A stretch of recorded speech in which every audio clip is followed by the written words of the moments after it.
2 chocolate வாங்கி தருவேன் சூரியனுக்கு போட்டா ரைட்டா ஓகேவா? விஜய் மாமா தெரியும். அடடே, அந்த குழந்தை எவ்வளோ அழகாக சொல்லுது பார்த்தீங்களா? எனக்கு விஜய் மாமாவை தெரியும் அப்படின்ட்டு. ஸோ அந்த தாத்தா கேட்குறாரு, சாக்லேட் 2 வாங்கி தரேன், சூரியனுக்கு ஓட்டு போட்டுடலாம் அப்படின்ற மாதிரி சொல்கிறாரு.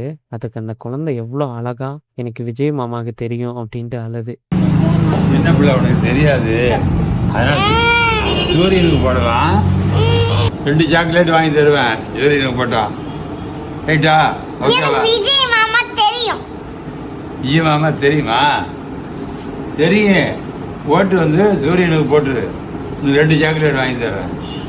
ஓட்டு வந்து விஜய் மாமாக்கு தான் போடுவேன். ஸோ விஜய் இதை தான் சொல்கிறாரா? ஒவ்வொரு குடும்பத்துலேயும் அவருக்கு இருக்க அவரோட குட்டீஸ் ரசிகங்க எல்லாமே அவருக்காக பிரச்சாரம் பண்ணிட்டு இருக்காங்க.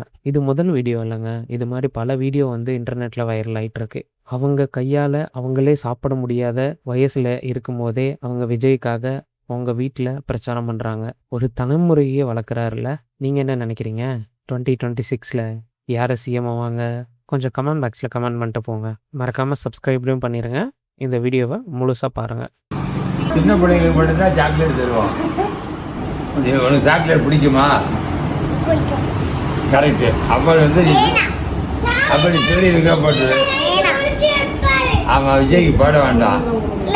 விஜய்க்கு போடணும். விஜய்க்கு போட வேண்டாமா? விஜய் ஒன்று சின்ன பிள்ளை விவரம் தெரியாது. விஜய்க்கு விஜய் மாமா சின்ன பிள்ளையா? ஆமாம், விஜய் மாமா சின்ன பிள்ளை கிடையாது. பெரிய மாமா.